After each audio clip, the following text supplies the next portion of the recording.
لمن حفظ الكتاب بصدره فبدا وضيئا كالنجوم تألقا وتمثل القرآن في أخلاقه وفعاله فيه الفؤاد تعلقا وتلاه في جنح الدجى متدبرا والدمع من بين الجفون ترقرقا هذه صفات الحافظ.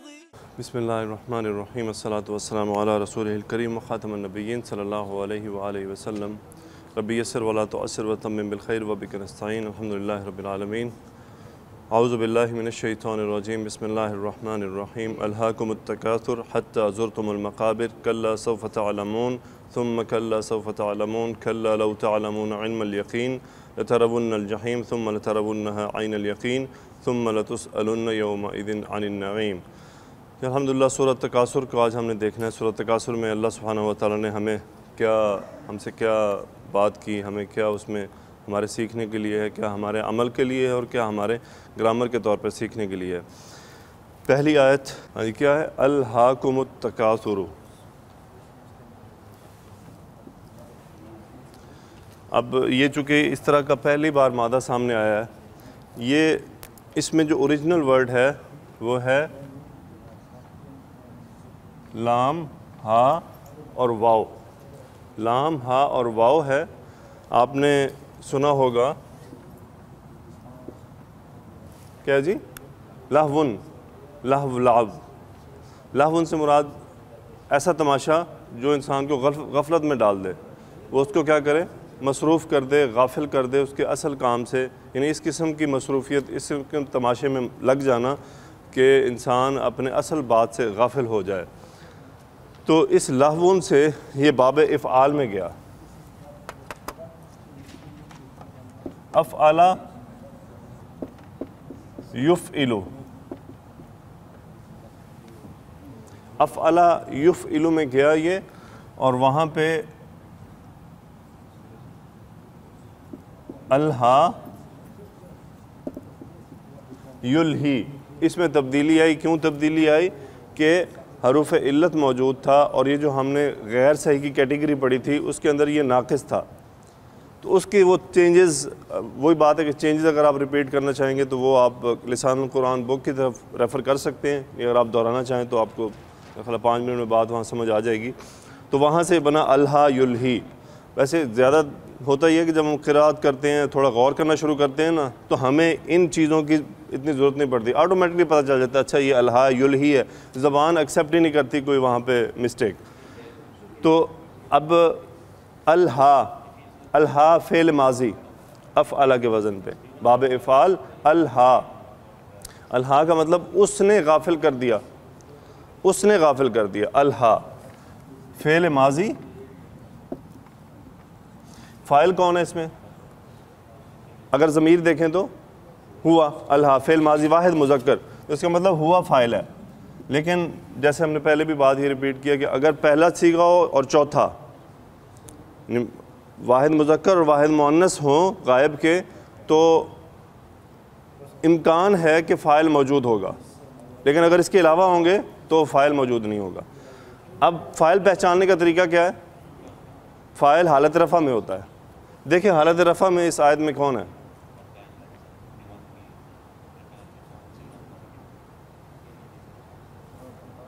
ہاں جی، حالت رفع کی علامت کیا ہے؟ التکاثر. یہاں پہ فاعل ہے. یہ التکاثر کا فعل ہے کہ تکاثر نے تمہیں غفلت میں ڈال دیا.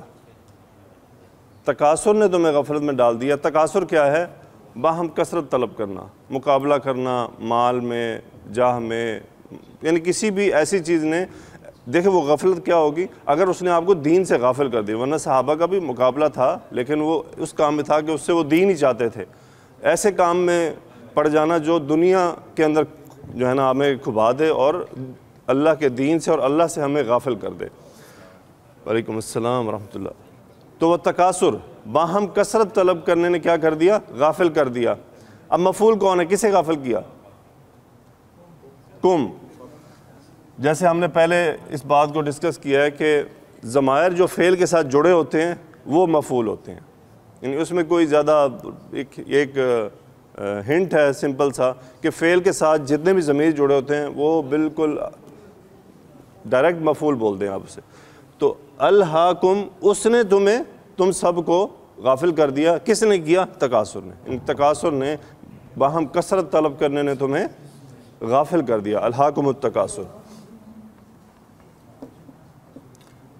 حتیٰ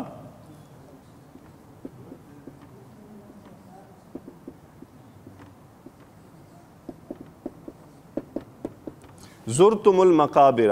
حتیٰ کا مطلب جی یہاں تک کہ اس کو کہتے ہیں جی یہ غایت ہے، وہ اس مقام تک پہنچنا کہ یہاں سے وہاں تک، یہاں تک کہ وہاں سے یہاں تک بالکل اس کے قریب پہنچ جانا. حتیٰ کہ یہاں تک کہ زرتم کون سا فعل ہے جی؟ گیس کریں کوئی. تم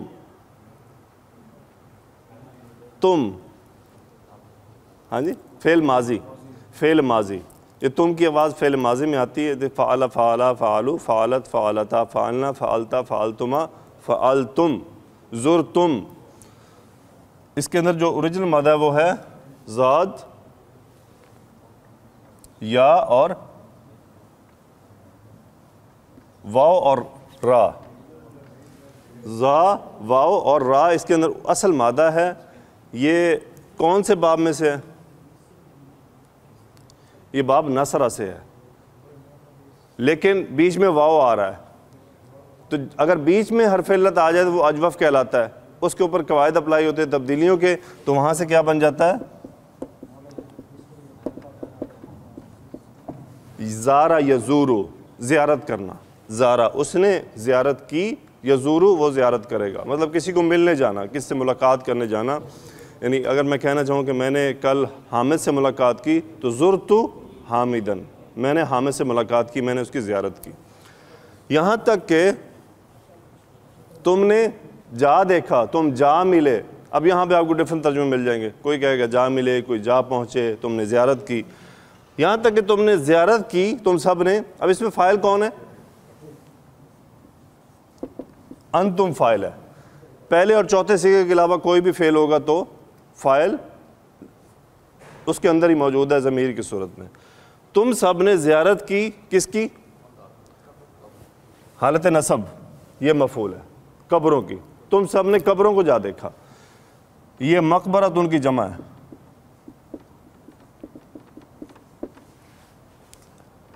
مقبرتن کی جمع ہے مقابر، قبریں. اور ایک قبر، قبرن بھی آتا ہے اور مقبرتن، دونوں ہی نام جو ہیں وہ قبر کے لیے استعمال ہوتے ہیں. یہاں تک بات کلیئر ہوئی؟ آگے اگلی آیت کیا ہے جی؟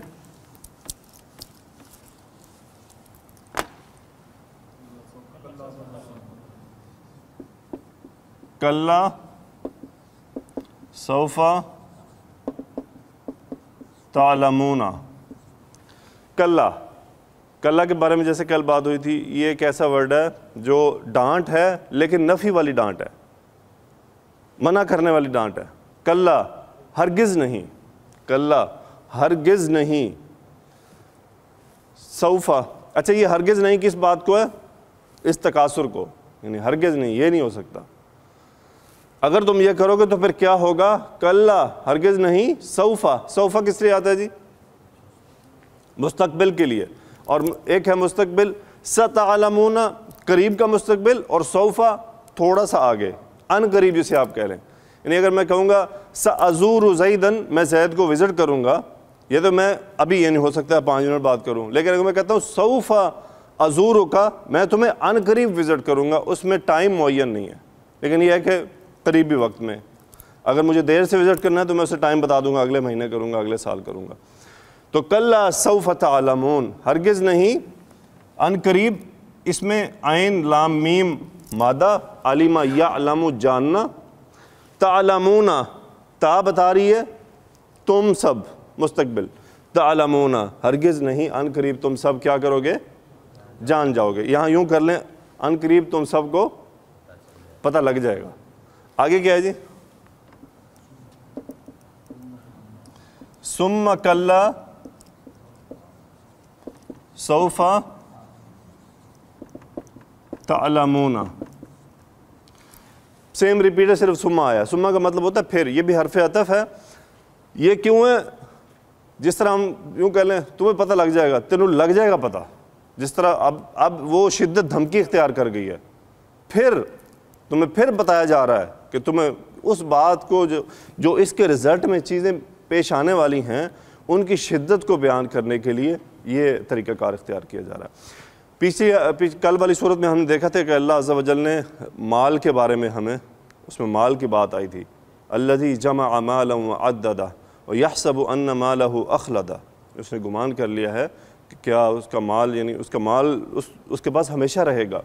تو اس میں بھی وہی الہاکم التکاثر, سیم ٹاپک ہے کہ مال و جاہ کی طرف جو ہے وہ مقابلے میں لگے رہنا, باہر کثرت طلب کرتے رہنا اس کی. اس کے اوپر پھر اللہ سبحانہ وتعالیٰ پھر وہی اسلوب اختیار ہو رہا ہے جو کلا لیمبذن فی الحطمہ وما ادراک ما الحطمہ. تو کلا سوف تعلمون ثم کلا سوف تعلمون. آگے کیا جی؟ کلا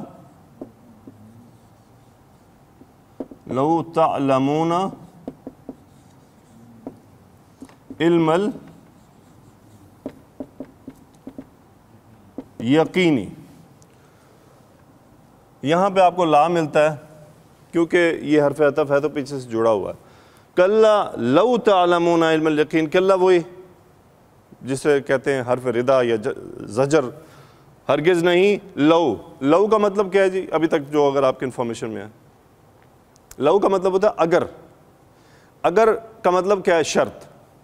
اگر تم یہ کرو گے یا اگر تم یہ کرتے, اگر تم نے یہ کیا ہوتا تو یوں نہ ہوتا. تو یہ ایک شرط ہے. کلا ہرگز نہیں. لو تعلمون علم الیقین, اگر تم یقینی طور پر جانتے ہوتے. علم الیقین سے مراد یقینی علم, تمہارا یقین اتنا پختہ ہوتا, تمہیں سب باتیں معلوم ہوتی. کلا ہرگز نہیں. لو تعلمون علم الیقین, اگر تم یقینی طور پر جانتے ہوتے. آگے کیا جی؟ چونکہ تعلمون وہی سیم ریپیٹ ہو گیا, تیسری بار ریپیٹ ہو گیا, کلا بھی ریپیٹ ہو گیا, لو ایک نیا آیا جس کا مطلب ہے اگر. علم الیقین مرکب اضافی. اب دیکھیں اس میں فاعل تعلمون میں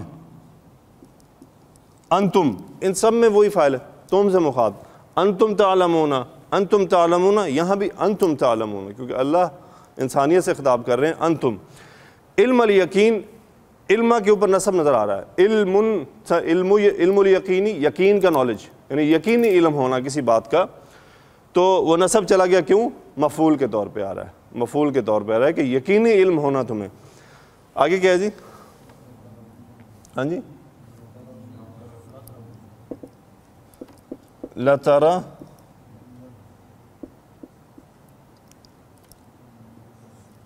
ایسے ہی ہے نا, لَتَرَوُنَّ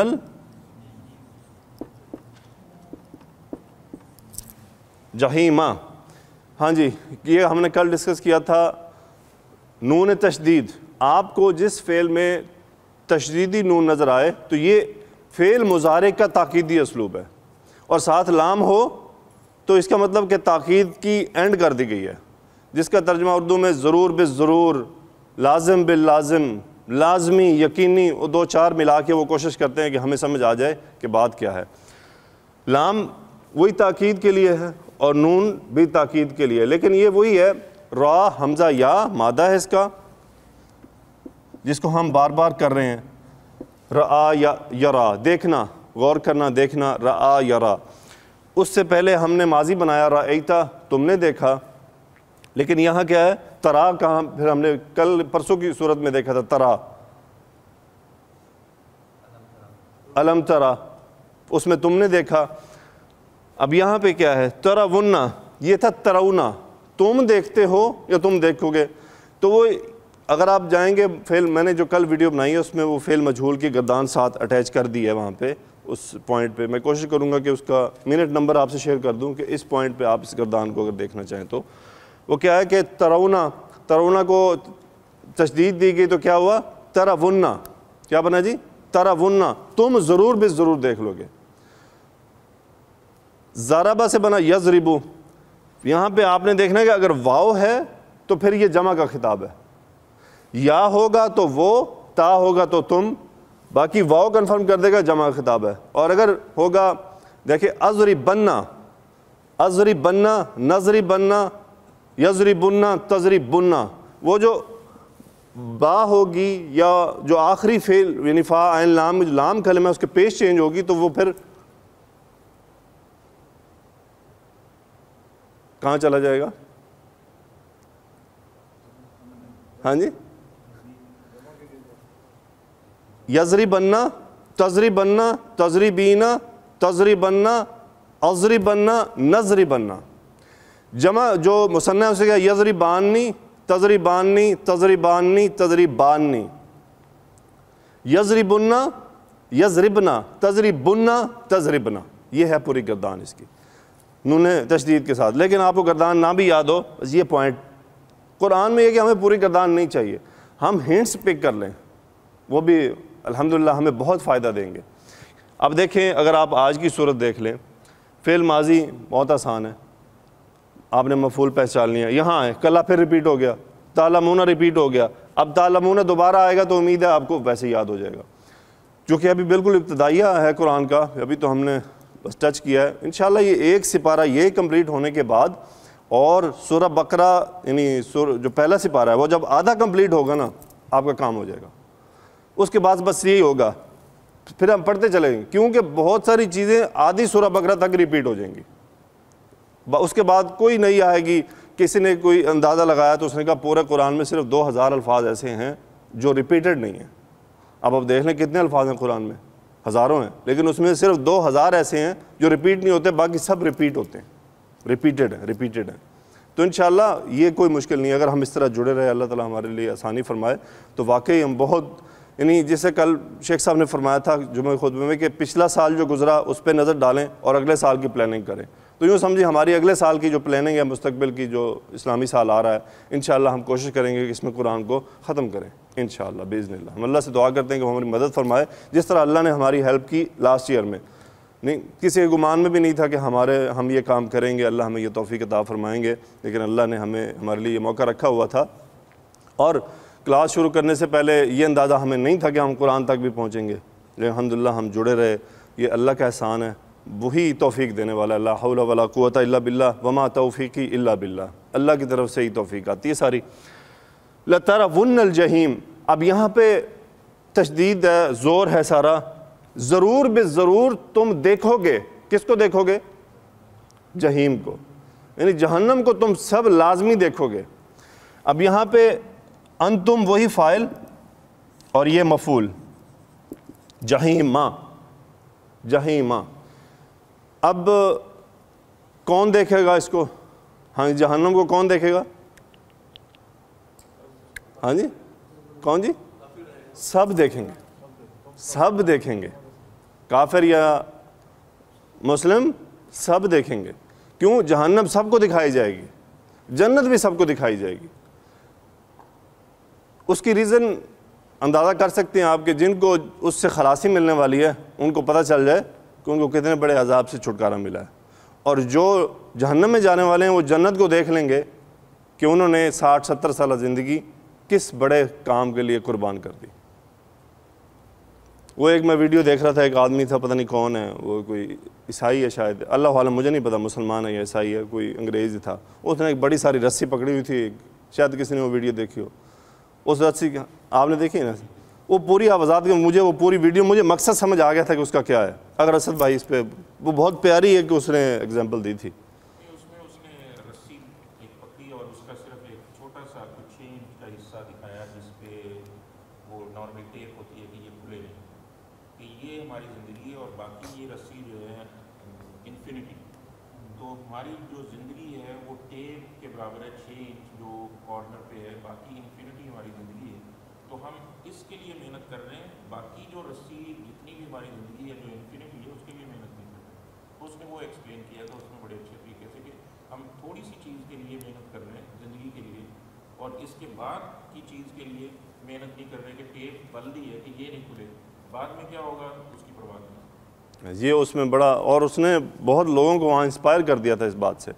واقعی اس نے بڑے اور پریکٹیکل کیا اس نے، یعنی صرف باتوں سے نہیں، اس نے ایک ٹیبل لایا، اس نے پورے سے کلر کوڈ کیا، اس کو دکھایا کہ بھائی یہ ہے وہ جس کے لیے تم کر رہے ہو، اور یہ جو خالی پڑا ہے اس کے لیے کس نے کرنا ہے، اصل تو اس کے اوپر نظر ہے، یہ تو گزر جائے گی۔ اب ہم اپنی دیکھیں، سب ایک زندگی کا حصہ گزار چکے ہیں، اللہ عالم آنے والی کتنی ہے، ایوریج کی لوگ بات کرتے ہیں، لیکن کوئی پتہ نہیں موت کس کی کب ہے۔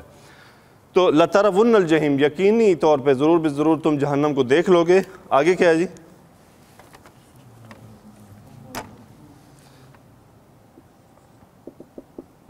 ثم لَتَرَوُنَّهَا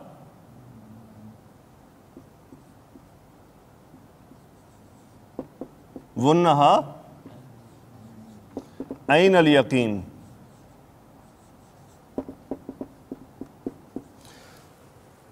پھر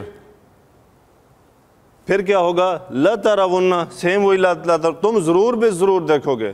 کسے دیکھو گے؟ ہاں، یہ ہاں کہاں جا رہا ہے جی؟ جہنم میں۔ اب دیکھیں، میں نے آپ کو ایک بات بتائی تھی کہ قرآن میں مؤنث مذکر پہچاننا مشکل نہیں ہے، آپ کو قرآن خود ہی بتا دے گا کہ مذکر ہے یا مؤنث ہے۔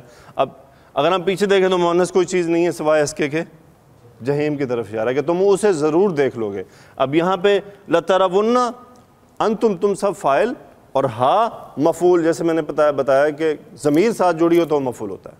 لَتَرَوُنَّهَا، تم اسے ضرور بے ضرور دو۔ کیسے دیکھو گے؟ اپنی آنکھوں سے دیکھو گے، یقینی آنکھ سے دیکھ لو گے، یعنی تم واقعی اس دن اپنی آنکھوں سے اس کام کا نظارہ کرو گے۔ عین الیقین، یہاں پہ علم الیقین، یقینی علم، اور یہاں عین الیقین، ایسا یقین جو دیکھ کرو۔ اچھا، یہ دونوں بڑا پیارا فرق ہے اس کے اندر۔ علم الیقین وہ ہے جو اس وقت ہمیں حاصل ہے، اور عین الیقین وہ ہوتا ہے جو جیسے ابراہیم علیہ السلام کو حاصل تھا۔ اچھا، ابراہیم علیہ السلام کو عین الیقین کیسے حاصل ہوا؟ وہ پرندے، انہوں نے خود ڈیمانڈ کی کہ یا اللہ مجھے دکھا تو دیں کہ وہ کیسا، یعنی وہ کیسے آپ اکٹھا کریں گے۔ ان کو یقین تھا، بس وہ دیکھنا چاہتے، نظارہ کرنا چاہتے۔ اللہ کے نبی صلی اللہ علیہ وسلم کو بھی عین الیقین کروایا گیا کہ آپ کو دیکھیں۔ وہ عین الیقین کے بارے میں علماء یہ فرماتے ہیں کہ رسول اللہ صلی اللہ علیہ وسلم پہ طائف کے موقع پر ایک بہت بڑی تکلیف آئی، یعنی آپ وہاں پہ بہت رنجیدہ ہوئے، حتیٰ کہ آپ نے کہہ دیا کہ یا اللہ آپ نے مجھے کن لوگوں کے حوالے کر دیا، یہ کس قسم کے لوگ ہیں۔ تو اللہ کے نبی رسول اللہ صلی اللہ علیہ وسلم اس وقت بہت زیادہ رنجیدہ ہوئے۔ تو علماء یہ فرماتے ہیں کہ یہ جو اسراء اور معراج کا واقعہ تھا، یہ اس حزن کو ڈیفیوز کرنے کا بھی پرپس بنا کہ آپ کی جو غم اور جو دکھ تھا اس کو اللہ تعالیٰ نے اتنا بڑا شرف دے کر کہ آسمان پر اپنے عرش پر بلا کر اس کو کیا کر دیا؟ بالکل ہی ختم کر دیا۔ اتنی بڑی زیارت کروائی اللہ کے نبی کو، اپنے نبی کو اللہ نے اتنی بڑی زیارت کروائی۔ تو یہ کہتے ہیں کہ اللہ کے نبی کو عین الیقین حاصل تھا۔ انبیاء کو علم الیقین تو ہوتا ہی ہے، لیکن جس طرح رسول اللہ صلی اللہ علیہ وسلم یا موسیٰ علیہ السلام یا آپ کہہ لیں ابراہیم علیہ السلام کہ ان کو عین الیقین بھی حاصل ہوا، لیکن ہمارے ذمہ علم الیقین ہے، عین الیقین اصل تو پھر یہی ہے، دیکھ کے کیا تو کیا کیا، کرنا تو یہی ہے کہ بن دیکھے ہم آج، جس طرح علی رضی اللہ تعالیٰ عنہ فرمایا کرتے تھے کہ اگر جہنم اور جنت ہمیں دکھا دی جائے نا، بالکل کھول کے سامنے لے آئی جائے، تو بھی ہمارے یقین میں رتی برابر فرق نہیں آ سکتا۔ جس طرح ایک اور واقعہ ہے انہی خبروں کی یقین کے بارے میں، آپ نے سنا ہوگا، وہ ایک اونٹ خریدنے کا واقعہ تھا یا گھوڑا خریدنے کا، کہ رسول اللہ صلی اللہ علیہ وسلم نے کسی یہودی سے سودا کیا تھا، تو وہ یہودی بعد میں سودے سے مکر گیا، تو رسول اللہ صلی اللہ علیہ وسلم نے اس سے فرمایا کہ تم نے مجھ سے سودا کیا تھا، تو وہ کہتا ہے کہ بھئی آپ مجھ پہ گواہ لائیں، آپ یعنی کون ہے گواہی دے گا، کوئی گواہ لائیں تو میں ٹھیک ہے مان جاؤں گا۔ تو ایک صحابی تھے، انہوں نے کہہ دیا جی میں گواہی دیتا ہوں، حذیفہ رضی اللہ عنہ، انہوں نے کہا جی میں گواہی دیتا ہوں۔ تو رسول اللہ صلی اللہ علیہ وسلم نے فرمایا کہ بھئی تم تو یہاں تھے ہی نہیں۔ تو انہوں نے فرمایا کہ اللہ کے رسول آپ ہمیں آسمان کی خبریں لا کر دیتے ہیں، ان کے اوپر ہم یقین کر لیتے ہیں، تو یہ تو بات ہی کوئی نہیں، تو لازمی ہم آپ نے جب سودا کیا ہے تو کیا ہے۔ تو رسول اللہ صلی اللہ علیہ وسلم نے ان کے بارے میں کیا فرمایا تھا کہ اس شخص کی گواہی 2 کے برابر ہوگی، یعنی اس آدمی کی گواہی 2 گواہیوں کے برابر ہوگی۔ پھر وہ معاملہ بھی پیش آ گیا، جب قرآن اکٹھا کیا گیا تو ایک آیت قرآن کی جو ہے شرط رکھی گئی تھی کہ ہر آیت کے اوپر 2 گواہ لائے جائیں گے، 2 آدمی گواہ دیں گے، 2 صحابی۔ تو یہ وہ صحابی تھے جن کے پاس ایک آیت تھی اور وہ آیت کسی کے پاس نہیں تھی، مسنگ تھی۔ یہ آئے، انہوں نے وہ آیت پیش کی، صحابہ نے کہا جی آپ گواہی لے کے آئیں، گواہی تو کوئی نہیں ہے، لیکن انہوں نے یہ حدیث سنا دی، یہ حدیث تو تمہیں پتہ نہیں، بالکل پتہ ہے، یہ وہ میرے خیال سورۃ توبہ کی شاید ایک آیت ہے، انشاءاللہ وہ بھی ہمارے اسی موضوع میں کہیں نہ کہیں آ جائے گی ہمارے سامنے. تو وہ ایک ایسی آیت تھی جو ایک ہی گواہی پہ قبول کر لی گئی تھی صرف اسی فضل کی وجہ سے. تو الحمدللہ یہ ان کو بھی کیسا یقین تھا کہ بھی آپ خبریں لے کے آتے ہیں ہم اس پہ یقین کرتے ہیں, یہ تو بات ہی کوئی نہیں ہے, تو لازمی آپ نے کیا ہے. ثم لترونها عین الیقین. آگے کیا ہے جی؟ دیکھیں جتنے اس کو آیت میں سورہ میں آ رہے ہیں سارے ضرور بے ضرور کے ہیں. ثم پھر, اچھا یہ سب میں بتانا بھول گیا, نہیں یہ وہی ہے, معروف ہے, صحیح ہے. تسألن, لیکن سأل یسألو, سین حمزہ لام مادہ, سأل یسألو, اس نے سوال کیا وہ سوال کرتا ہے. سئل یسألو, اسے سوال کیا گیا اسے سوال کیا جائے گا, مجہول بن جانا جس کے اندر فاعل کا تذکرہ نہ ہو اور مفعول کو نائب الفاعل بنا دیا جائے. لتسألن, تم ضرور بالضرور سوال کیے جاؤ گے, یعنی جس نے سوال پوچھنا اس کا تذکرہ نہیں ہے, تو تم ضرور بالضرور پوچھے جاؤ گے, تم سے ضرور بالضرور سوال کیا جائے گا. لتسألن, وہی لام تاکید نون تشدید, انتم فعل مجہول مضارع. یومئذ, اس کا مطلب ہوتا ہے اس دن. عن النعیم, کس چیز کے بارے میں؟ یہ متعلق فعل ہے. نعمت ایک نعمت اور نعیم جمع, کیا بنا؟ نعمتوں کے بارے میں تم ضرور بالضرور سوال کیے جاؤ گے, پوچھے جاؤ گے. یہاں پہ ایک حدیث ہے, میں تم پر کثرت کی ہوس کا خوف کرتا ہوں.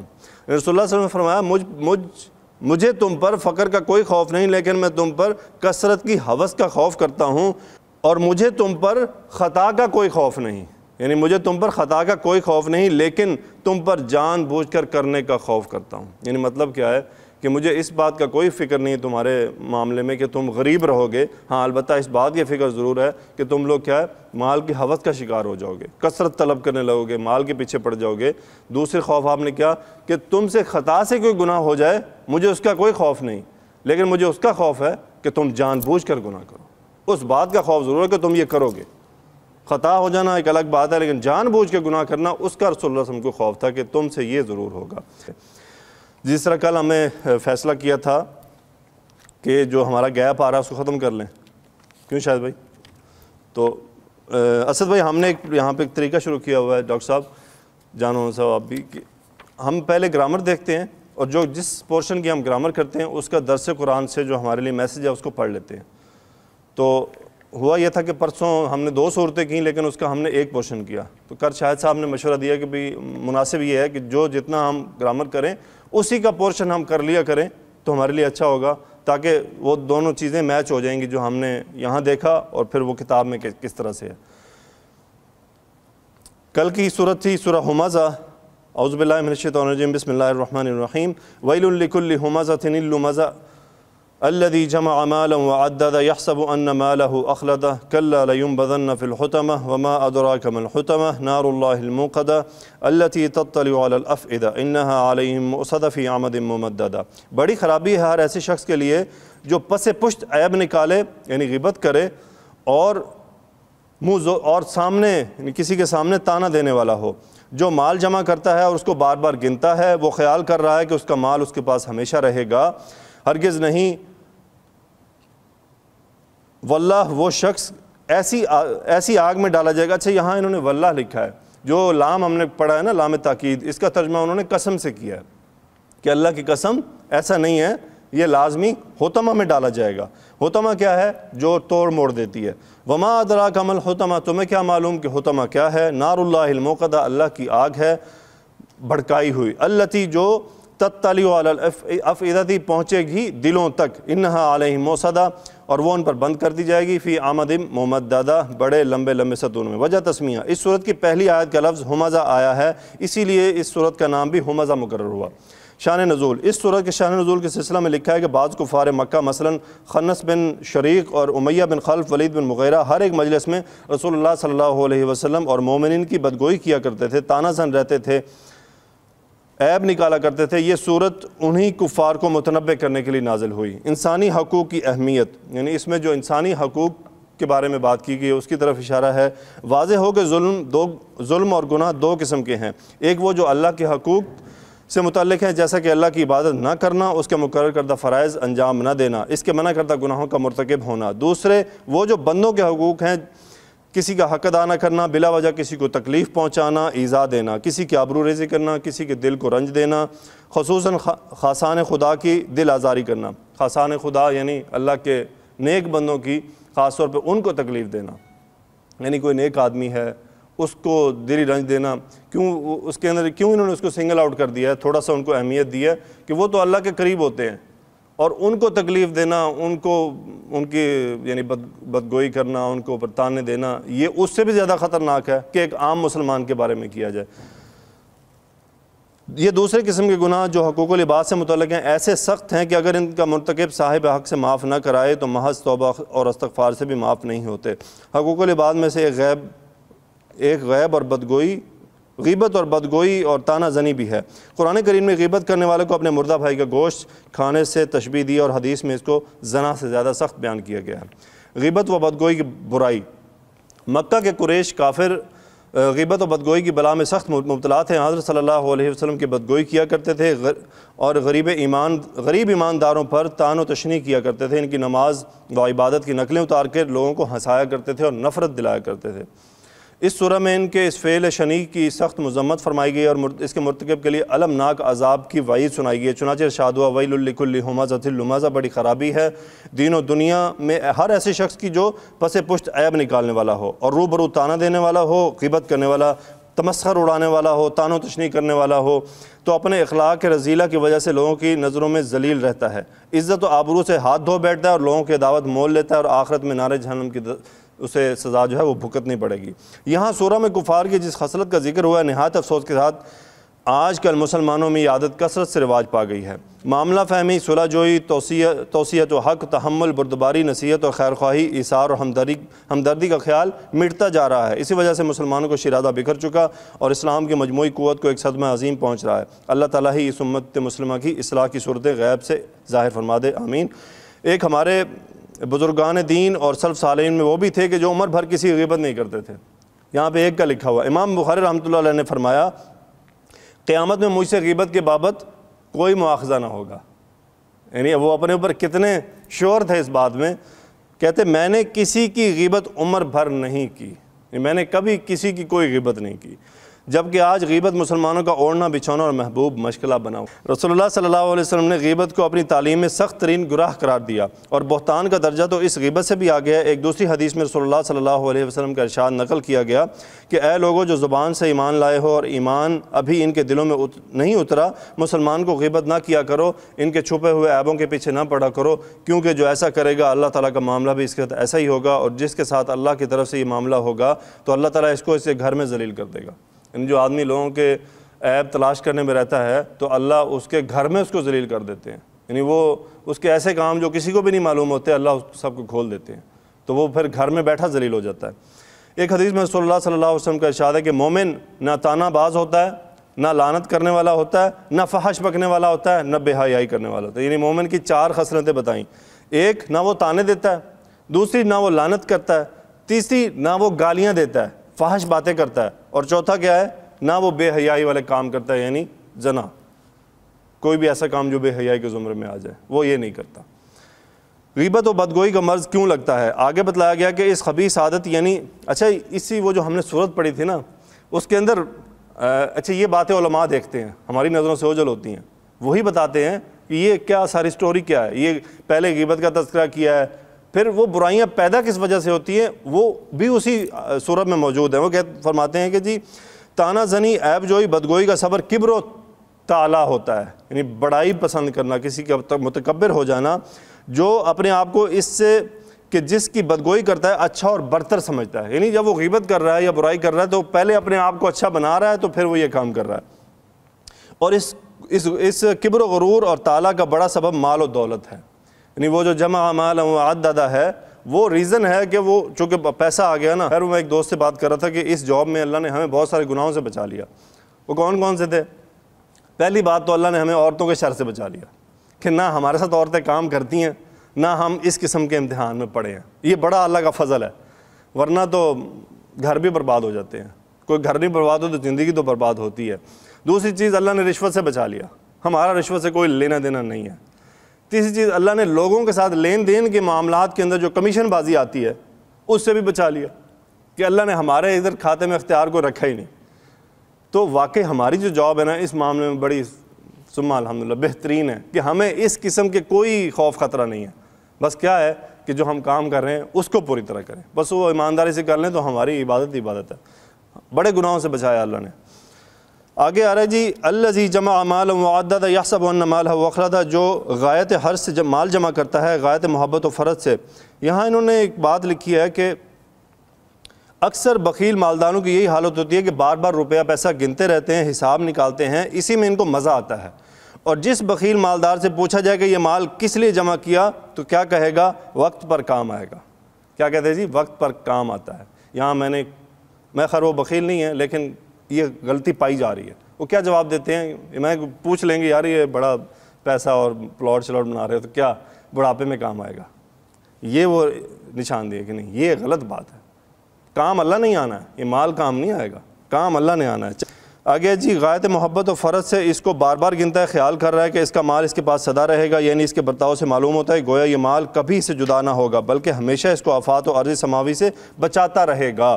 اس کی تردید میں فرمایا جا رہا ہے کلا، ہرگز نہیں، یہ محض تمہارا خیال ہے، یہ غلط ہے اور ایک سراسر باطل خیال ہے۔ ارے مال تو قبر تک بھی نہ جائے گا، آگے تو کیا تو اس سے کام لے گا؟ زمانہ کے واقعات اور حادثات پکار پکار کر نادان انسان کو بتا رہے ہیں کہ دولت ہمیشہ نہیں رہتی، مالدار اپنی موت کو ٹال نہیں سکتا، سب کو ایک دن خالی ہاتھ اس دنیا سے کوچ کرنا پڑے گا۔ ادھر آنکھیں بند ہوئیں، ادھر جھٹ پر دوسروں نے دولت پر قبضہ کر لیا، پھر دولت آج ایک کے پاس اور دوسرے کل کے پاس، تو یہ ہے دنیا کا حال۔ آخرت میں ان اعمال بد کی سزا۔ اب رہا آخرت کا معاملہ تو دنیا میں دولت آڑے وقت میں کام نہ آئی تو آخرت میں کیسے ان افعال سے بچائے گی؟ لہٰذا ایسے شخص لزم بزن فی الحطمہ، ضرور وہ شخص اس آگ میں ڈالا جائے گا جس میں جو کچھ پڑے وہ اسے توڑ پھوڑ دے، یعنی وہ شخص جہنم رسید کیا جائے گا۔ آگے اس جہنم کی حقیقت بیان کی جا رہی ہے، وما ادراک ما الحطمہ، آپ کو کیا معلوم کہ وہ توڑ پھوڑ کرنے والی کیا چیز ہے؟ نار اللہ الموقدہ التی تطلع علی الافئدہ، وہ اللہ کی آگ ہے جو اللہ کے حکم سے سلگائی گئی ہے، جو بدن کو لگتے ہی دلوں تک جا پہنچے گی، یعنی وہ آگ بندوں کی نہیں اللہ کی سلگائی ہوئی ہے، اس کی سوزش بدن کو لگتے ہی فوراً دلوں تک نفوذ کر جائے گی۔ جیسے کل بات کی تھی کہ اس بات کو کہ یہ آگ دلوں تک پہنچنے سے کیا مراد ہے کہ جو انسان جب دنیا میں مرتا ہے اس آگ لگنے سے تو وہ اس کے باڈی کو آگ لگتی ہے، وہ مر جاتا ہے، اس کا دل تک وہ نہیں پہنچتی، یعنی وہ باہر کا حصہ جلتا ہے، لیکن یہ آگ ایسی ہوگی جو اس کو اندر تک جلا دے گی اور وہ اس کی اس جلن کو محسوس بھی کرے گا کیونکہ وہ زندہ رہے گا۔ اللہ تعالیٰ اسے زندہ کیونکہ موت تو ہے نہیں، تو جو سزا ملنی ہے وہ اسے فیل کرے گا۔ تو الیاذ باللہ اللہ تعالیٰ ہمیں جہنم کی گرم ہواؤں سے بھی بچائے، آمین۔ یعنی وہ آگ بندوں کی نہیں اللہ کی لگائی ہوئی ہے، اس کی سوزش بدن کو لگتے ہی فوراً دلوں تک نفوذ کر جائے گی، اور باوجود کہ جسم، جان، روح اور قلب سب جلیں گے، اس پر بھی مرنے نہ پائیں گے۔ دوزخی تمنا کرے گا کاش موت آ کر اس کے عذاب کو خاتمہ کر دے، مگر اس کی یہ تمنا پوری نہ ہوگی۔ حدیث شریف میں ہے کہ جہنم کی آگ 1000 برس دھونکی گئی یہاں تک کہ سرخ ہو گئی، پھر 1000 برس دھونکی گئی یہاں تک کہ سفید ہو گئی، پھر 1000 برس دھونکی گئی یہاں تک کہ وہ سیاہ ہو گئی، اب وہ سیاہ اندھیری ہے، اعاذنا اللہ منہا، اللہ تعالیٰ ہمیں اس سے بچائے۔ عذاب جہنم کی سختی، اخیر میں اس عذاب جہنم کی کیفیت کو اس طرح بتلایا گیا کہ انہا علیہم موصدہ فی عامد ممددہ، یعنی کفار کو دوزخ میں ڈال کر دروازے بند کر دیے جائیں گے، کوئی راستہ نکلنے کا نہ رہے گا، ہمیشہ اس میں پڑے جلتے رہیں گے، اور آگ کے شعلے لمبے لمبے ستونوں کی مانند بلند ہوں گے جو انہیں چاروں طرف سے مقید کر لیں گے، کسی کی کیا مجال کہ آگ سے باہر آ جائے۔ خلاصہ اس صورت میں انسان کی 3 بیماریوں کی نشاندہی کی گئی ہے، غیبت کرنا، عیب بیان کرنا، اور تیسری بیماری مال جمع کرنا، مال کو جمع کر کے گنتے رہنا، اور حقوق العباد کو یعنی حقوق العباد کا خیال نہ کرنا۔ اس میں ایک مولانا صاحب کو انہوں نے ایک شعر لکھا ہے، بھر رہا ہے دل میں حب جاہ و مال، کب سماوے اس میں حب ذوالجلال، یعنی اپنے دل کو بھر رہے ہو مال کی محبت میں تو پھر اللہ کی محبت کیسے اس دل میں آئے گی؟ سورت کے اختتام پر ان اشقیاء کا انجام بتلایا گیا ہے جو ان بیماریوں میں مبتلا ہوں گے۔ سورت کی خواص یہ ہیں: مالی پریشانی اور رزق کی تنگی کے شکار لوگ اگر روزانہ نفل نماز پڑھ کر اس کے بعد سورہ ہمزہ کا معمول رکھے تو انشاءاللہ ان کی یہ پریشانی دور ہوگی۔ دعا انہوں نے لکھی ہے: اللہ تبارک و تعالی ہمارے قلوب کو جملہ اخلاق مذمومہ سے پاک فرما دے، آمین، اور جملہ صفات محمودہ سے مزین و منور فرما دیں۔ اللہ تعالی ہم کو غیبت، بہتان، طعنہ زنی، بدگوئی، عیب جوئی جیسے کافرانہ خصلتوں سے بالکل دور رکھیں، اور گزشتہ میں جو ہم سے ایسی تقصیرات ہو چکی ان کو اپنی رحمت سے معاف فرما دے، ان کے تدارک کی اس زندگی میں توفیق عطا فرما دے۔ وآخر دعوانا ان الحمدللہ رب العالمین، الصلاۃ والسلام علی رسولہ الکریم وخاتم النبیین۔